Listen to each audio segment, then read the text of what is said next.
state of play inside the town. As you might expect, the locals are concerned that there will be reprisals for what happened last week.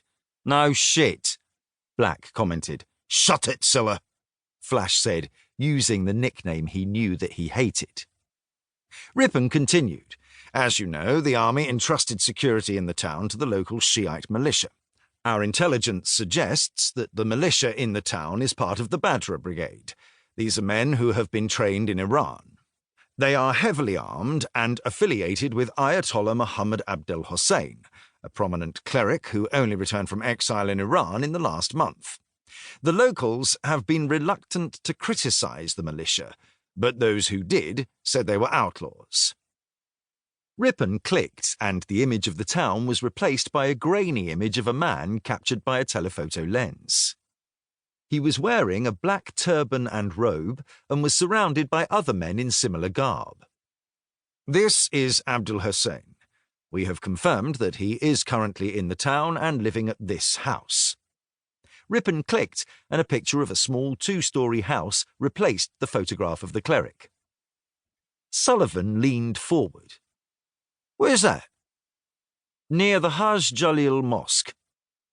Ripon clicked again, and the image was replaced by something entirely more macabre. The decapitated body of a man hung upside down from a bridge with a sign attached to the front of his dishdasher. "This is Farid Abbas, the local elder who spoke to us about Abdul Hussein. He was abducted from his home last night and murdered. The militia beheaded him and hung his body from the bridge on the outskirts of town." "The sign they've stuck to him," Scylla said. "What does it say?" "Death to the British," Ripon translated. The men chunted angrily as Ripon clicked back to the satellite image of the town. Milton raised his hand. "How confident are we that Abdul Hussein is at that house?"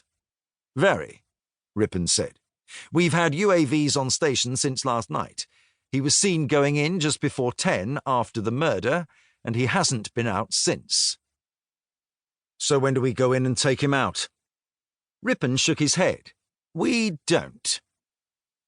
"But we know he gave the order," Milton protested. "We know it was him." "I realize that, but we have very clear orders from PJHQ. We are not to engage." A ripple of anger passed through the room. "Lads," Flash said, both palms raised, "settle down." "He gave the order to attack the station," Milton continued, ticking the facts off on his fingers. "We know where he lives. We could go in, pick him up, and be out in 20 minutes. We could have him in a cell here in time for tea and medals." "Fuck picking him up," Sullivan said. "Bang off a couple of kilos of white nose under the fucker's car." Hardcastle shook his head. "Why bother? Get a drone to put a hellfire up his arse." "There's no problem that can't be solved by the gratuitous application of high explosives," Greenslade offered. "Chaps," Ripon said, and when they continued to talk over him, he looked to Flash for support. "Shut the fuck up and listen." "You have very clear orders from PJHQ," Ripon said. "You are not to go back into the town, and you are not to engage, not under any circumstances. The battle last week accounted for more than 100 Iraqi dead. The determination has been made that taking out Abdul Hussein now would destabilize the town even more than it already is." "Who made the decision?" Milton said. "It's political," Ripon said, with a capital P. Milton didn't let it go. "So we forget what happened?"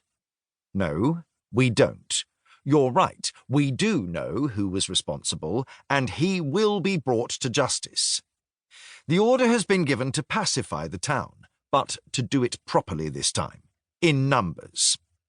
1 para are going back in, and this time it's going to be a battle group deliberate operation.